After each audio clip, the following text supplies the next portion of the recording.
신입생 여러분, 그리고 학부모님, 안녕하세요. 저는 강원외고 교사 윤종국입니다. 우선 여러분의 강원외고 입학을 진심으로 축하드립니다. 앞으로 강원외고에서의 3년의 시간은 여러분의 꿈과 밝은 미래를 위한 밑바탕이 될 것입니다. 가정을 떠나 기숙사 생활을 해야 하고 다양한 프로그램을 소화해야 하므로 힘든 생활이 될 수 있겠지만 땀 흘린 후에 먹는 밥이 맛있는 것처럼 힘든 노력의 과정은 반드시 행복한 결과를 가져오기 때문에 여러분의 힘듦은 밝은 미래를 위한 씨앗이라고 생각하면 좋겠습니다. 여러분의 선배들의 모습을 비추어 볼 때 강원외고의 프로그램을 성실하게 수행한다면 훗날 대학 및 사회의 어느 곳에 진출해서도 자신의 능력을 펼칠 수 있을 것이라고 당당하게 말씀드립니다. 새로운 환경에 잘 적응하고 성공적인 고등학교 생활을 위하여 학교 생활과 학습 습관 형성에 대해 몇 가지 말씀을 드리고자 합니다. 순서는 보시는 바와 같습니다. 먼저 원만한 학교 생활과 올바른 학습 습관 형성을 위한 조언, 둘째로 신입생 교육과정 편제표 및 과목 선택, 마지막으로 향후 일정에 대해서 말씀드리겠습니다. 지금 보시는 표는 우리 학교의 일과 시간표입니다. 복잡해 보이겠지만 제가 간단하게 말씀드리면 일단 우선 기숙사에서 기상 시간은 아침 6시입니다. 기상 후 침구 정리 및 세면을 하고 6시 20분경에는 기숙사에서 나와 인원 체크 및 아침 운동을 한 후에 7시경에 아침 식사를 시작합니다. 아침 식사 후 교실에 입실하여 7시 30분부터 학급 조회를 통해 전달 및 공지사항을 확인하고 7시 40분부터는 1교시가 시작됩니다. 여러분의 중학교 때 일과와는 많이 다르죠? 그렇기 때문에 빠른 적응을 위해서는 규칙적인 기상 및 취침 시간이 몸에 배어 있어야 합니다. 12시 30분까지 5시간의 오전 수업을 마치면 13시 30분까지 점심시간이고 이후 15시 20분까지는 오후 정규 수업이 진행됩니다. 이후 교과 방과 후 수업이 18시 20분까지 진행되고 18시 30분부터 19시 30분까지는 석식시간, 19시 30분부터는 자기주도학습, 즉 면학시간이 시작됩니다. 그 사이에 21시 20분부터 21시 40분까지 학생들이 아주 좋아하는 간식시간이 있습니다. 24시에 면학이 종료되면 기숙사에 입실해서 하루를 정리하고 0시 30분에서 40분 사이에 간단한 취침 정오 및 인원 파악을 한 후 취침을 하게 됩니다. 간단하게 말씀드렸는데 하루 일과가 아주 바쁘게 지나가죠. 그렇지만 이 생활에 적응하게 되면 자연스럽게 소화할 수 있는 일과가 되니 너무 걱정하지 않으셔도 됩니다. 여러분 선배들도 다 해냈고 여러분도 해낼 겁니다. 학교 일과에 잘 적응하려면 지금까지의 생활 패턴의 수정이 필요합니다. 당장 오늘부터 학교 일과와 비슷한 하루를 보내면서 학교 생활 적응을 위해 다음과 같은 노력을 하셔야 합니다. 일단 앞에서도 말씀드린 바와 같이 기상시간과 취침시간이 일과시간과 동일하도록 지켜지면 좋겠습니다. 하루 수면시간을 6시간 정도로 유지하는 것도 중요하고 중학교 때 1교시보다도 약 2시간 정도 일찍 시작하는 빠른 일과를 소화하기 위해서는 규칙적인 생활 습관이 필요합니다. 둘째로 휴대폰 사용 시간을 줄여야 합니다. 특히 SNS나 유튜브, 게임 등의 사용 시간을 줄여야 합니다. 여러분들이 학교에 입학하면 휴대폰을 제출해야 하기 때문에 지금부터 사용 시간을 줄이고 되도록이면 휴대폰은 통화 목적으로만 사용하기를 바랍니다. 셋째로 하루에 10시간 이상 학습 시간을 실천해야 합니다. 자신만의 학습 계획을 세우고 10시간 이상의 학습 시간을 유지해야 합니다. 참고로 신입생 캠프에 참여하면 기본적으로 수업이 6시간, 면학이 8시간 되어 있어서 최소 10시간 이상 학습 시간을 확보할 수 있습니다. 10시간 이상의 학습을 하기 위해서는 학습 플래너가 반드시 필요한데요. 뒤에 학습 플래너 작성법에 대해 좀 더 구체적으로 말씀드리도록 하겠습니다. 마지막으로 일주일에 한 권 독서하기 실천입니다. 독서를 권장하는 이유는 책을 읽으면서 사고를 할 수 있기 때문입니다. 아무 생각 없이 습관적으로 사용하는 휴대폰보다는 비교가 되지 않겠죠? 휴대폰은 뇌를 성장하는 시기에 여러분들에게는 별로 도움이 되지는 않습니다. 추가로 우리 학교 생활에서 가장 강조하고 싶은 것이 성실함입니다.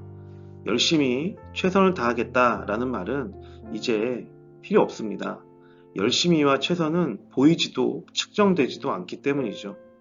고등학생은 행동으로 보여줘야 합니다.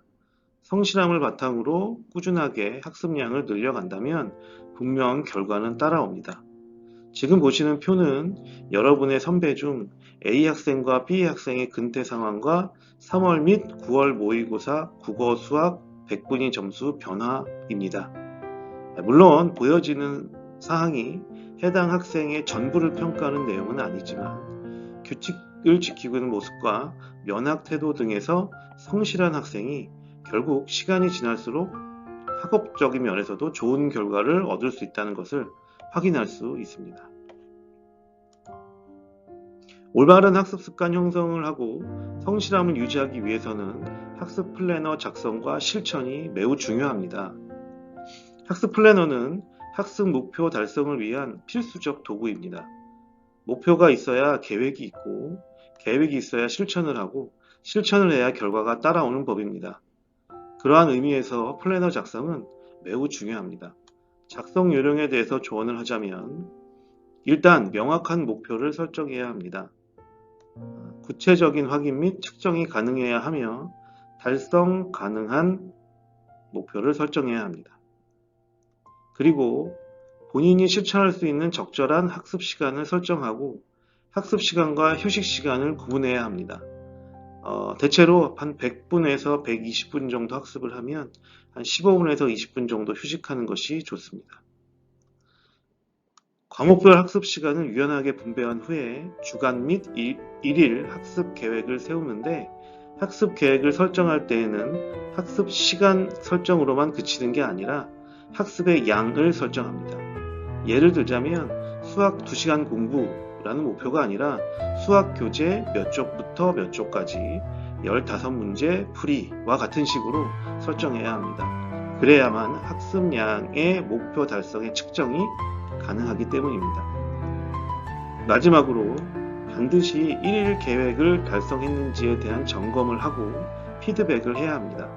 이는 다음 학습 계획 수립에 반영하는 기초가 되기 때문이죠.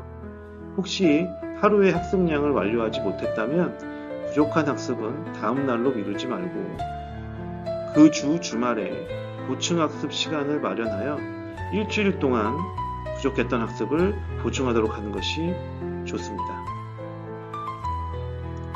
다음은 수학, 과학, 교과 중심의 학습을 진행하는 학생의 학습 비율을 예시로 작성해 보았습니다. 하루에 10시간 학습한다고 했을 때 수학과 과학은 매일 30%, 3시간 정도 학습을 하고 국어는 매일 2시간씩, 영어는 4일, 사회는 2일 각각 2시간씩입니다. 만약 영어가 부족하다고 생각하는 학생이라면 국어와 영어의 위치를 바꾸면 됩니다. 과목별 학습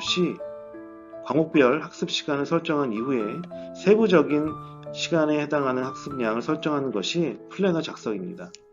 스스로 판단해서 과목의 중요도와 부족한 교과목에 따라 유연하게 변경하면서 자신에게 맞는 학습량을 조절해야 합니다.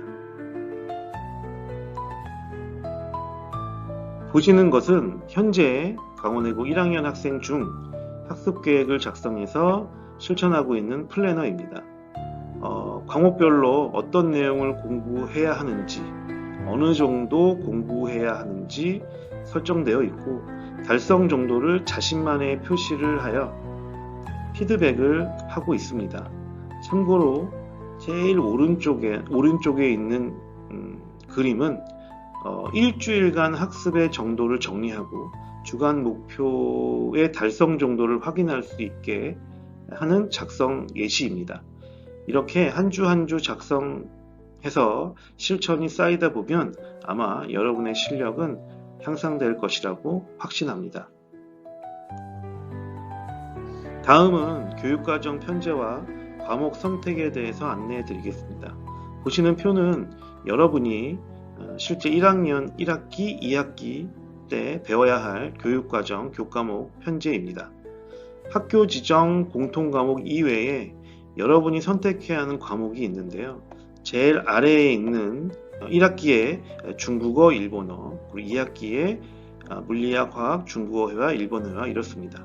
그래서 여러분은 1학기에 중국어와 일본어 중 선택을 하셔야 되고 2학기에 중국어 회화와 일본어 회화 중 한 과목을 선택해야 됩니다. 또한 2학기에 물리와 화학 중 한 과목을 선택해야 됩니다.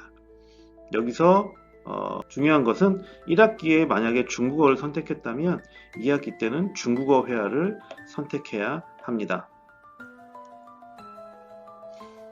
여러분의 과목 선택을 12월 18일까지 학교 홈페이지의 팝업창 또는 현재 보고 있는 QR코드 및 구글 폼 주소를 입력해서 참여하시면 됩니다. 그 주소를 입력해서 들어가시면 아마 신입생 캠프 참여 여부도 함께 조사하고 있으니 18일까지 신입생 여러분들은 모두 조사에 참여하시면 됩니다.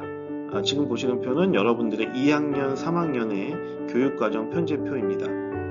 잘 보일런지 모르겠지만 전체적으로 아직 확정된 내용은 아니고 수정될 부분이 약간 있기 때문에 참고만 하시면 됩니다. 여러분들의 교육과정은 수학 및 과학의 연계성, 수학, 과학 교과목의 연계성을 강조한 교육과정이고 학생들의 다양한 수요를 충족시킬 만한 다양한 교과목들이 개설되어 있음을 말씀드리고 싶습니다. 마지막으로 향후 일정에 대해서 안내드리겠습니다. 일단 앞에서도 말씀드렸지만 제일 중요한 것은 18일까지 12월 18일까지 여러분들은 1학년 선택 과목과 캠프, 신입생 캠프의 참여 여부에 대한 조사에 참여하셔야 됩니다. 그리고 1월 25일에는 일요일인데 합격증 수여식이 예정되어 있습니다. 그리고 이후에 1월 26일부터 2월 23일까지는 신입생 캠프가 운영됩니다. 제가 드릴 말씀은 여기까지 다 했고요. 작은 성실함이 모여 큰 꿈을 만듭니다. 여러분의 꿈과 미래를 위한 강원고에서의 새로운 시작과 도전을 응원하겠습니다. 감사합니다.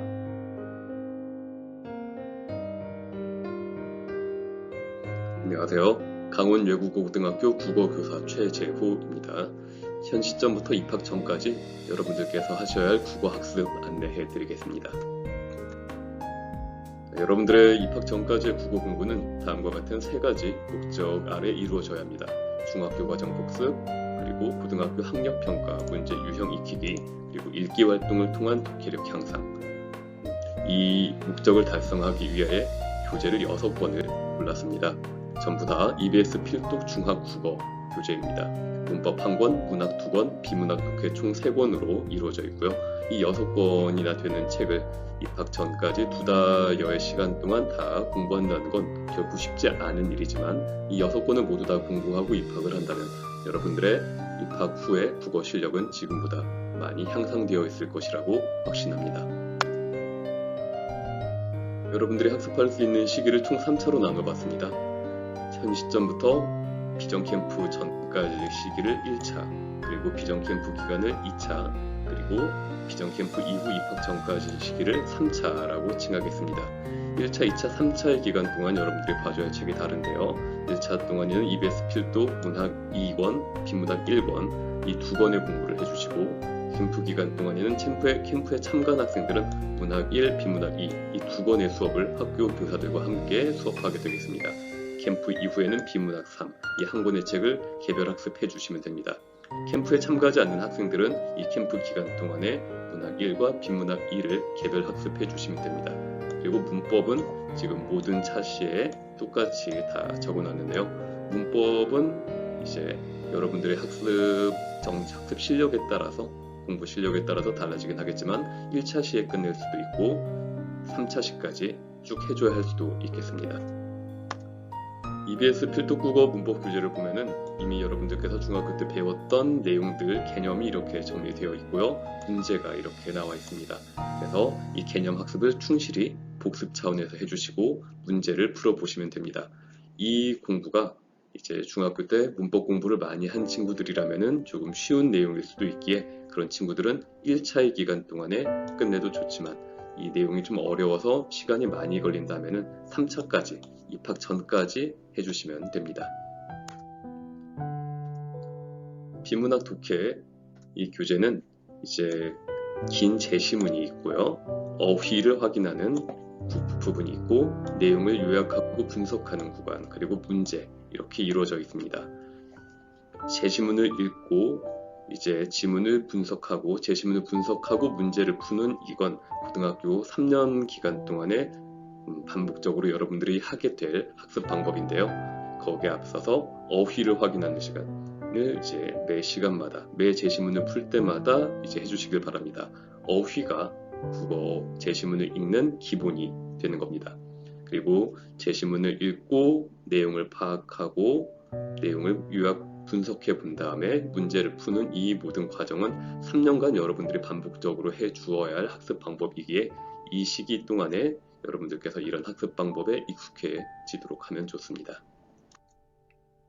그리고 이제 이 책은 비문학 독해는 인문, 사회, 과학, 기술, 예술, 주제 통합 6개의 영역으로 이루어져 있는데요. 여러분들이 1차 시기에 혹은 2차 시기에 이제 이 2차 안에는 이제 여러분들께서 내가 유달리 어떤 영역이 약하구나, 내가 인문에서 어떤 철학에 약하구나, 아니면 사회에서 경제학 부분에 약하구나 이런 것들을 이제 스스로 파악을 해 주시는 게 좋습니다. 이에 맞춰서 개별적으로 이제 추가로 할 독서가 결정이 되겠습니다. 문학 교재는 이제 문학 작품이 수록되어 있고요. 문제가 나와 있습니다. 대부분의 작품들은 여러분들이 중학교 때 이미 배웠거나 아니면은 중학생 수준으로도 쉽게 이해할 수 있는 작품들이고 더불어 고등학교에서도 꼭 필수적으로 다뤄야 하는 작품들이기 때문에 이런 작품들에 익숙해지도록 이 책을 봐주시면 좋겠습니다. 앞서 비문학 독해에서 인문 영역에서 예를 들어 내가 논리학이 약하구나 아니면 사회 영역에서 경제학이 약하구나 이런 감을 최소 2차 안에는 이제 판단을 해 주시기를 바랐는데요. 그래서 내가 경제학이 유달리 약하구나 하는 친구가 있다면은 경제학 책을 청소년을 위한 이런 경제학 책을 읽으면 좋습니다.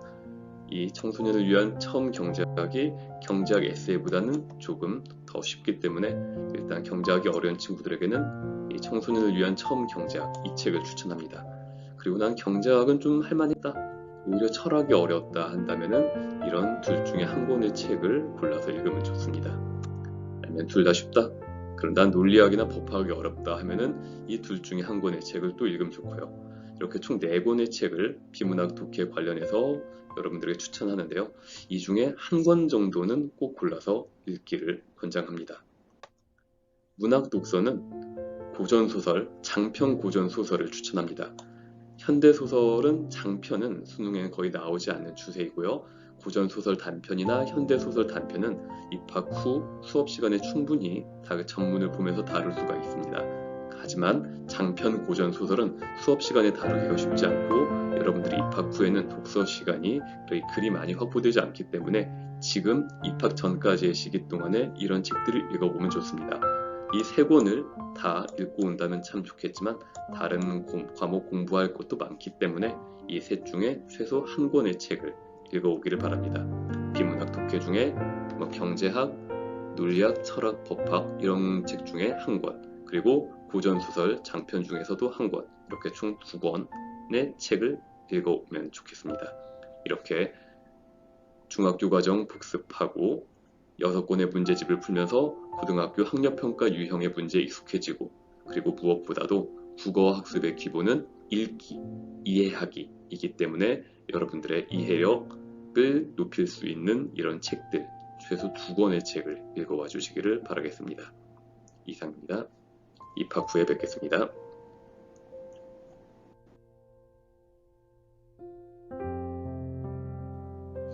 안녕하세요. 저는 강원외고 영어교사 안혜진이라고 합니다. 지금부터 방학 동안 영어 공부를 어떻게 해야 할지 함께 알아보도록 하겠습니다. 수능 영어 1등급 플랜 겨울방학부터 라고 제목을 붙여보았는데요. 입학 전 3개월이라는 이 시간이 너무나도 중요하기 때문입니다. 여러분에게 도움을 주기 위해서 재학생 중 영어 1등급을 받는 학생들을 대상으로 설문조사를 해보았는데요. 질문은 다음과 같습니다. 자, 그럼 여러분 선배들의 대답을 들어보며 어떻게 공부하면 좋을지 힌트를 얻어볼까요? 중학교 때 안 해놓으면 고등학교에서는 성적이 오르기 힘든 과목이기 때문에 나중에 후회하지 않기 위해서라도 열심히 하시길 바랍니다. 모의고사를 처음 접하면 신문같이 생겨서 겁부터 나고 어려울 텐데 가장 성적이 빨리 오르는 과목이 영어입니다. 중학생 때는 시간이 많은 만큼 많은 영어 글을 정독하면 좋겠다. 고등학교에 들어오기 전에 모의고사는 3년치 정도 풀어보면 좋겠다. 중학교 때는 시간이 많다라고 이야기하고 있네요. 그 말은 고등학교에 입학하면 영어에만 오롯이 시간을 투자하기 어렵다는 말일 것입니다. 그렇다면 이 시기가 얼마나 중요한지 아시겠죠? 영어 실력 향상을 위한 가장 쉬운 방법은 바로 어휘력 향상입니다. 선배들의 이야기를 한번 들어볼까요? 중학교 때부터 준비했으면 좋았을 영어 학습 방법에 대해서 이렇게 대답하고 있습니다. 단어 암기가 정말 중요하다고 생각합니다. 단어만 탄탄하게 알고 있으면 남들보다 훨씬 출발점이 앞에 있게 된다고 생각합니다. 하나의 단어장을 정해 여러 번 반복하는 것이 중요하다고 생각합니다. 다음 학생입니다. 단어 암기 절대 미루지 않기. 결국 나중 가서는 다 어휘력 싸움인 것 같다. 단어장은 예문 있는 것 중에 조금 난이도 높은 걸로 N회독, 최소 3회독 하는 게 좋다. 일단 최대한 많은 단어를 외웠으면 좋겠다. 모의고사 등 시험을 위해서라면 단어 암기에 집중하는 것이 맞는 것 같다. 여러 단어장을 한 번 보고 버리기보다 한 단어장을 여러 번 반복해서 학습하는 것이 더 좋을 것 같다. 이렇게 여러 학생들이 어휘학습에 대해서 굉장히 강조하고 있습니다. 두 번째로 해야 할 것은 무엇일까요? 바로 문법 학습입니다. 문법은 꼭 튼튼하게 쌓고 오기. 문법이 뭐가 중요하냐고 해도 문법이 되어 있는 애들과 안 되어 있는 애들 사이의 간격은 크다. 라고 얘기하고 있어요. 이 학생의 대답에 중요한 포인트가 있는데요. 쉬운 지문은 어휘만 알아도 대충 이해가 가능하지만 지문이 어려워지면 어휘만으로는 한계가 있습니다. 문장 구조에 대한 이해가 없이는 지문을 이해할 수가 없어서 독해를 위해서는 꼭 문법 학습이 필요합니다. 문법은 중학생 때 어느 정도 공부를 끝마쳐 두는 게 좋은 것 같다. 고등학교에서 심화된 문법을 이해하려면 기초 개념이 잡혀 있는 게 좋다. 그리고 글을 읽을 때 주어 동사를 찾는 연습을 하면 고등학교에서도 독해할 때 도움이 많이 될 것 같다. 고등학교 입학 전에 기초 개념을 잡아놓는 것이 매우 중요합니다. 왜냐하면 고등학교에서는 바로 어려운 지문이 나와버리기 때문이죠. 자, 이 학생의 답변에서는 단어 찾기로만 이해 안 되는 문장 분석하기를 꼭 하라고 되어 있는데 단어로만은 한계가 있다는 것을 얘기하고 있죠. 이처럼 독해에서 문법은 문장 구조를 이해하게 해주고 정확한 의미를 파악하게 해준다는 점에서 굉장히 중요합니다.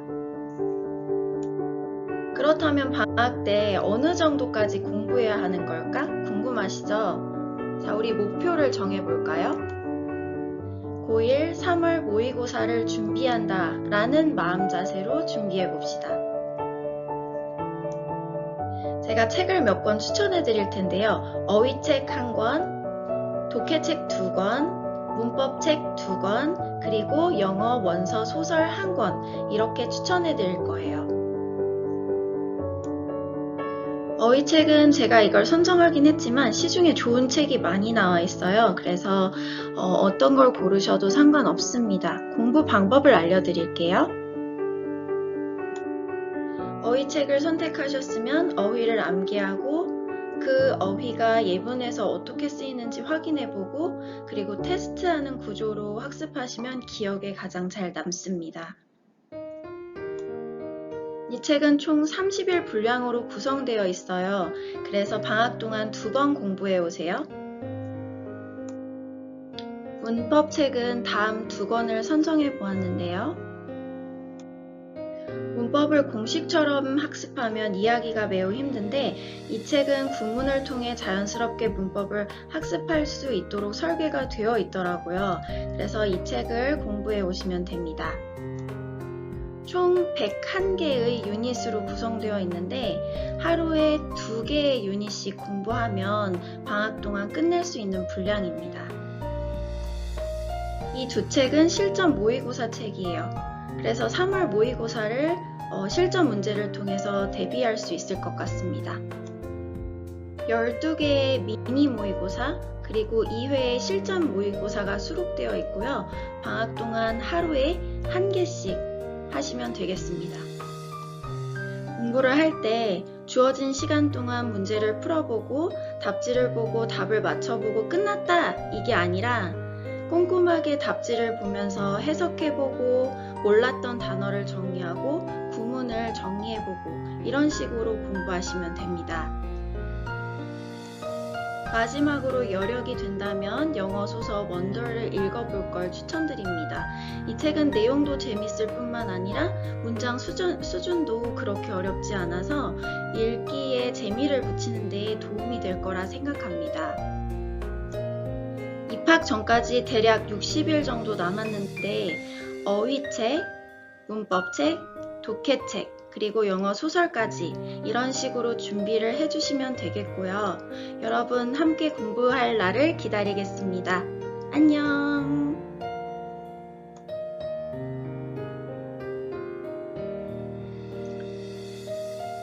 네, 안녕하세요. 수학학습법에 대해서 설명하게 된 가온외고 교사 손지연입니다. 신입생 여러분과 부모님들 만나서 반갑습니다. 간단하게 설명드리도록 하겠습니다.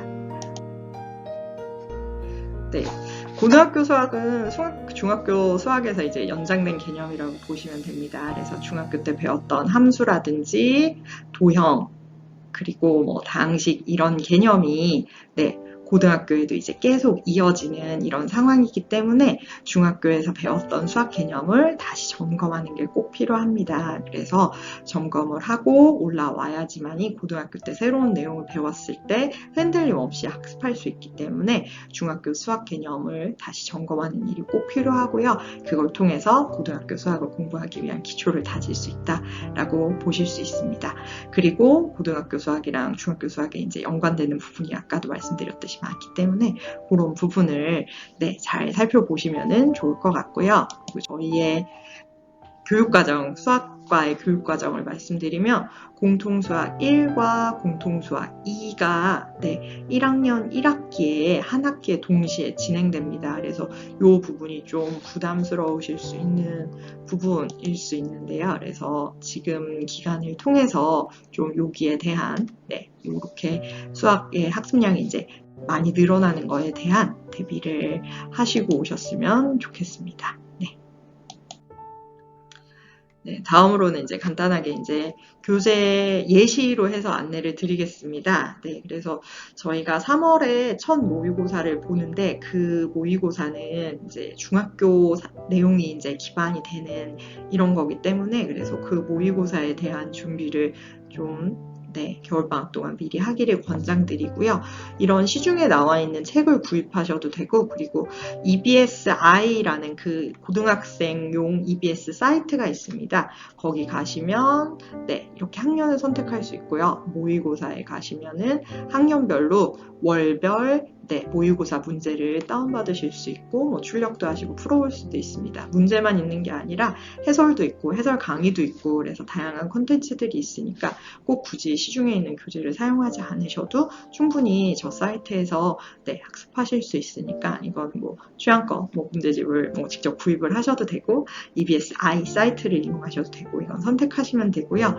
그리고 고등학교용 교재도 마찬가지입니다. 저희가 뭐를 무조건 구입해라 이게 아니라 지금 하고 하고 있는 교재가 있으시면 당연히 그걸 하시면 되고요. 그리고 여기에 나와 있는 예시들은 개념을 학습하기 위한 개념서입니다. 그래서 서점에 한번 직접 가셔서 분량이라든지 이런 거를 체크해 보셔서 나에게 맞는 책을 골라서 개념서를 이제 선택을 하셔서 학습을 하면 되고, 이게 물론 자기가 갖고 있는 지금 기존의 책이 있다라고 하면 그 책으로 학습하시면 충분합니다. 그리고 이제 개념서만 소개드렸지만 개념도 중요하지만 당연히 그거를 이제 체득해서 유형을 풀 수 있는 이제 유형 문제집도 있으면 좋겠죠. 그래서 그런 것도 이제 이렇게 단계별로 이제 잘 활용해서 학습하시기를 권장합니다. 자, 그래서 저희가 이제 간단하게 저희가 이제 학습을 이렇게 했으면 좋겠다 일정을 안내드리면요. 저희가 캠프 기간 전까지는 중학교 개념이랑 그리고 3월에 보는 모의고사 준비 그리고 고등학교 내용을 좀 고등수학 1은 특히 중학교 내용이랑 내용이 관계가 깊으니까 이 내용을 이제 토파보는 기간으로 권장을 드리고요. 그리고 캠프 기간에는 고등수학 1, 2 그리고 이제 입학 전까지 해서 1학기 분량에 해당하는 고등수학 2까지를 한번 토파보는 기간으로 삼으면 좋을 것 같습니다. 그리고 이제 수학과도 이제 권장 도서가 있습니다. 그래서 지금 두 책을 소개시켜 드리는데요. 두 권을 읽으시면 이제 수학적 교양을 쌓는데 많은 도움이 되리라고 생각합니다. 그래서 간단하지만 마지막으로 정리를 드리면요. 아까 말씀드렸듯이 고등학교용 EBS 사이트인 EBSi 사이트를 활용하시면은 기출문제도 다운받으실 수 있고 다양한 강의들도 보실 수 있습니다. 자, 그리고 이제 강의를 듣는 게 이제 끝이 아니라 수학은 스스로 문제를 푸는 게 가장 중요합니다. 그래서 학원에서 수업을 한번 들었다, 인강을 한번 들었다, 이게 끝이 아니라 스스로 문제를 풀어서 난이도 중 수준의 문제라면은 이제 스스로 풀었을 때 정답률이 80% 정도는 되도록 그래서 한 10문제를 풀었을 때 8문제는 다 무리 없이 맞추고 넘어갈 수 있을 정도로 스스로 문제를 푸는 걸 좀 연습을 했으면 좋겠습니다. 그래서 여기서 말하는 이제 난이도 중 수준의 문제란 센수학을 기준으로 했을 때 센 B 그리고 모의고사로 기준으로 봤을 때는 3점이나 쉬운 4점 문제 를 풀었을 때는 10문제 중에 8문제는 스스로 풀고 넘어갈 수 있는 수준이 될 때까지 이제 좀 문제를 좀 풀고 연습을 해봤으면 좋겠습니다. 그리고 학습량이 많다 보니까 아무래도 많은 양을 공부하는데요. 많은 양을 공부하다 보면 또 앞에 했던 내용을 잊어버리고 이런 경우가 굉장히 많은데 번거롭더라도 매주 단원별로 누적 복습하는 거를 권장합니다. 그래서 단원별 누적 복습이랑 특별한 게 아니라 각 단원별로 이제 대표 유형의 문제들이 있는데 그거는 매주 누적해서 계속 풀어서 머리에 깊이 남겼으면 좋겠습니다. 그래서 이게 입학 전 소중한 겨울방학 기간을 누구보다도 치열하게 잘 준비해서 입학 후에 잘 적응하고 즐거운 학교 생활을 할 수 있었으면 좋겠습니다. 들어주셔서 감사합니다.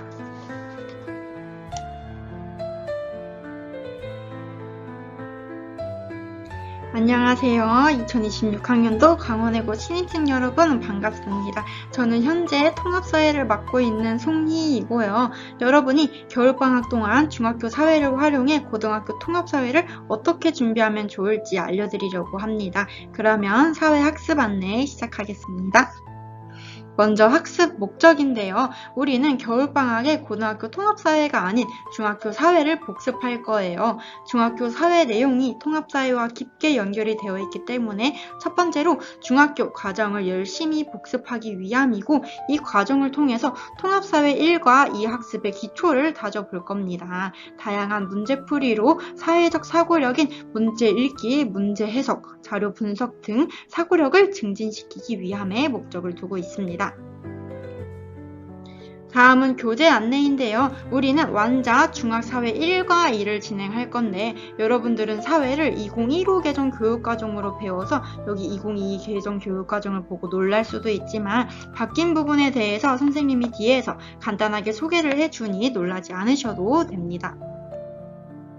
학습 일정 안내인데요. 겨울방학을 하고 1월 25일까지 여러분들은 완자 중학 사회 1과 책 읽기 그리고 캠프 기간에는 완자 중학 2의 5단원까지 책 읽기 그리고 개학 전까지는 완자 중학 2의 12단원까지와 책 읽기를 진행하시면 되고, 정해진 기간에 대해서 개념 공부 그리고 문제풀이까지 꼭 달성하면 되고요. 읽어야 하는 책은 뒤에서 소개를 하도록 하겠습니다.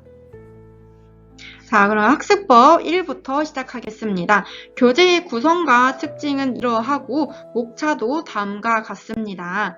자, 2015 교육과정과 어떤 내용이 바뀌었는지 볼 건데, 여러분들이 공부한 내용과 크게 달라지지는 않았지만 바뀐 반환명에 대해서 간단히 소개할게요.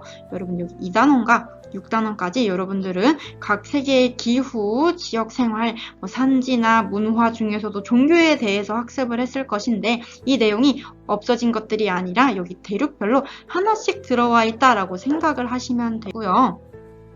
나머지 내용들도 마찬가지로 옆에 있는 내용을 여러분들이 연결해서 읽어보시면 됩니다.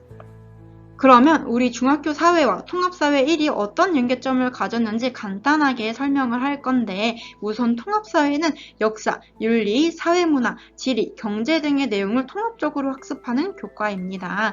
1단원에서 세계화, 지역화, 세계시민의 의미를 잘 봐두시면 되고, 우리 특히 여기 있는 세계시민은 교과적인 내용 외에도 한 국경 안에 다양한 인종, 종교들이 공존하는 요즘 시대에서 아주 중요한 역량 중 하나이니 잘 알고 있어야 합니다. 그리고 여기 대륙 단원에 대해서는 국가 구분, 그리고 지형, 기후, 종교, 인구의 규모의 특징이 어떻게 되는지와 특히 기후에 대해서 집중적으로 공부하시면 됩니다. 다음으로는 우리 자문화 중심주의, 그리고 문화 사대주의, 문화 상대주의에 대한 내용, 그리고 근대 시민혁명이 어떻게 역사가 흘러가는지, 국회, 행정부, 그리고 사법부가 어떤 역할을 하고 있는지, 헌법의 의미와 목적, 그리고 인권과 헌법은 어떤 역할을 가지고 있고, 기본권, 헌법에 규정된 기본권은 무엇이 있고, 우리 기본권을 침해당했을 때 어떻게 구제를 받을 수가 있는지, 노동권, 특히 청소년 노동권에 대한 법률이 중요하니 꼼꼼하게 읽어두시면 됩니다. 자, 선생님이 제시해준 키워드를 중심적으로 학습하면 내년에 통합사회를 공부하는데 아주 도움이 잘 될 거예요. 자, 다음으로 2로 넘어가 볼게요. 자, 차례는 다음과 같고요. 마찬가지로 여기 옆에 있는 내용을 연결해서 읽어보시면 됩니다. 자, 헌법, 국가기관, 헌법재판소에서 어떤 역할을 하는지, 우리 편익, 기회비용과 같은 기회비용으로 우리 합리적 선택에 대해서 계산을 한번 해볼 것이고, 채권, 주식, 예금과 같은 금융생활을 비교해보고, 우리 정부, 기업, 소비자가 어떤 역할을 하고 있는지, 그리고 국가, 국제기구가 어떤 일을 하고 있고, 우리 다양한 요인으로 나타난 각 국의 분쟁에 대해서 이야기를 해볼 겁니다. 자, 기후위기, 사회 불평등, 코로나 같은 팬데믹 같은 사회 문제가 뭐가 있는지 살펴볼 것이고요. 생활 공간, 특히 우리 수도권에 대한 공간적 특성과 이로 인해 나타나는 지역 불균형, 그리고 자원에 대해서는 세계 주요 식량 자원과 주요 에너지 자원이 어디에 분포하고 있는지, 주요 수출국과 수입국은 누구이고, 지속가능한 발전 아주 중요하죠. 우리가 지속가능 발전을 위해서 어떤 노력을 해야 하는지 살펴봐야 합니다. 자, 선생님이 간단하게 중요히 연결되는 내용을 설명했는데, 선생님이 언급하지 않은 부분에 대해서도 우리 개념을 확장시켜 학습을 해야 되기 때문에 꼼꼼히 읽어두시면 됩니다. 마지막으로 사회과 책 소개를 해드릴게요. 첫 번째로는 청소년을 위한 한국사, 근현대사인데, 자, 여러분 이 책은 주제별로 챕터가 나누어져 있어요. 그래서 여러분들이 하루에 한 챕터씩 내용을 복습한다 라는 마음으로 한국사 내용을 잊지 않게 읽어두시면 됩니다. 내년에 한국사 선생님과 기출문제 풀이도 열심히 같이 할 거기 때문에 개념을 잊지 않을 정도로 여러분들이 하루에 한 챕터씩 읽어두시면 됩니다. 자, 다음은 윤리책 소개인데, 10대를 위한 정의란 무엇인가는 단순히 정답을 알려주는 책이 아니라 10대가 실제로 겪는 학교생활, 입시, 경쟁 등 다양한 문제를 철학적 관점으로 바라보는 사고훈련서입니다. 책을 읽을 때 중요한 것은 정답 찾기가 아니라 여기 있는 생각하는 방식을 배우는 것입니다. 그러면 우리가 무엇에 주안점을 두고 읽을까요? 첫 번째로, 사람들은 각자 다른 가치 기준을 가지고 있기 때문에 왜 왜 다른 사람은 다르게 판단하는지 이해하는 것이 중요하고요. 자, 두 번째로 단순히 내 생각은 이것이 아니라 어떤 가치 때문에 그런 판단을 하는가를 설명할 수 있어야 합니다. 그리고 돈으로 해결 가능한 것 또는 돈으로 해결하지 않은 것을 이 충돌을 어느 관점에서 보면 달라지는지 잘 살펴봐야 하고요. 마지막으로 입시 경쟁, 노력의 의미 등의 철학적 시각에서 우리 다시 한번 해석을 할 수가 있게 됩니다. 자, 다음으로 이 책에 자주 등장하는 윤리, 철학적 관점에 대해서 말씀드릴게요. 결과 중심, 다수의 행복 우선 공리주의와 규칙 일무 중심 행위 자체의 도덕성 강조 칸트의 일무론, 개인 권리 우선, 국가나 공동체 개입 최소화의 자유지상주의, 그리고 공동체 중심 사회적 책임을 강조하는 공동체주의까지 여러분들이 잘 학습을 해보시면 됩니다. 자, 마지막으로 이 책을 통해서 얻을 수 있는 건 이렇게 다음과 같고요. 자, 여러분 겨울방학 알차게 잘 보내시고 선생님이 여러분들이 목표를 달성할 수 있도록 응원하겠습니다. 자, 이상으로 사회학습 방법 마치겠습니다. 감사합니다. 안녕.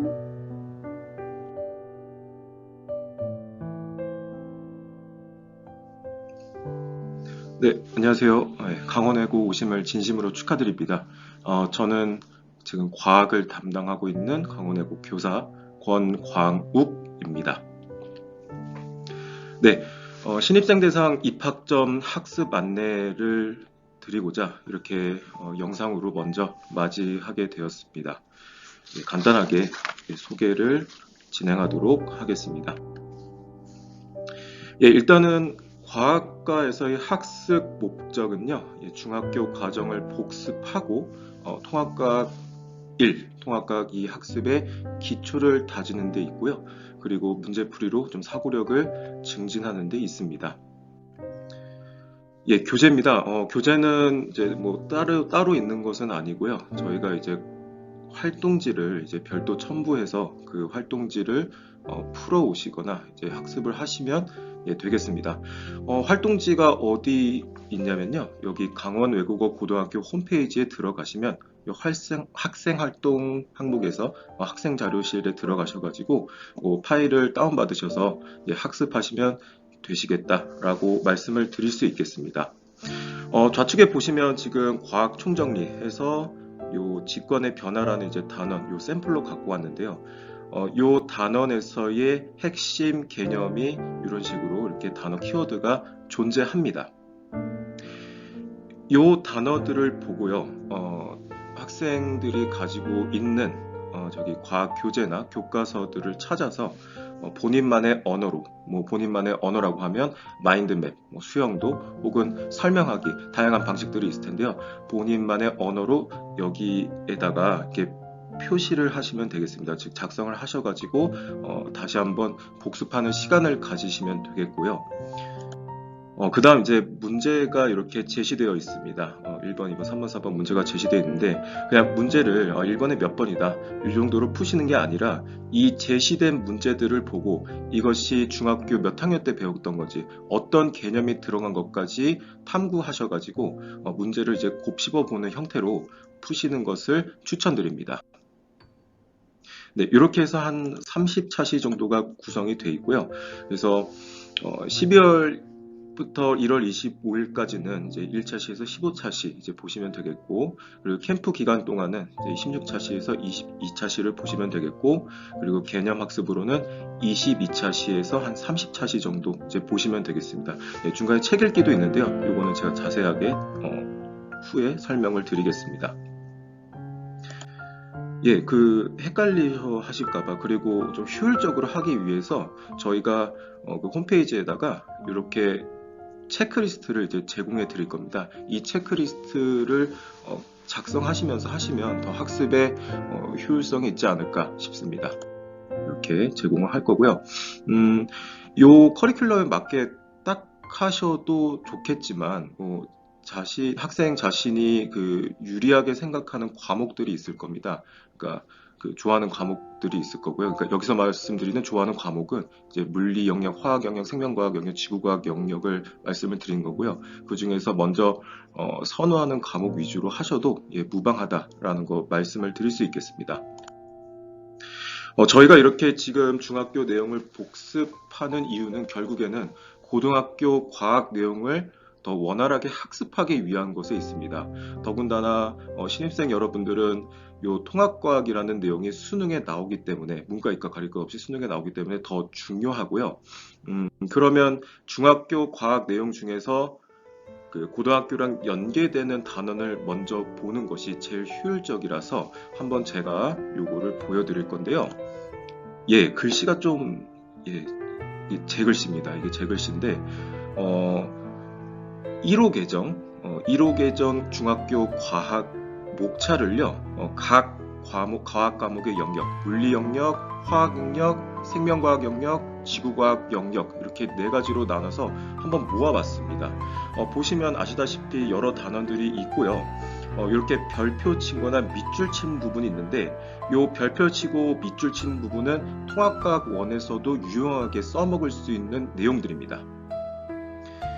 물리 같은 경우에는 이제 중학교 1학년 때 중력과 탄성력 이 부분에서 이 중력 부분을 중심으로 보시면 되시겠고요.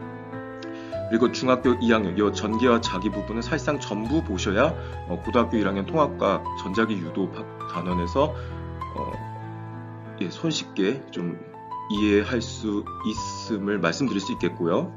그리고 운동과 에너지 전환과 보존 같은 경우에는 통합과학 1에서 저기 역학적 시스템이라는 부분이 있습니다.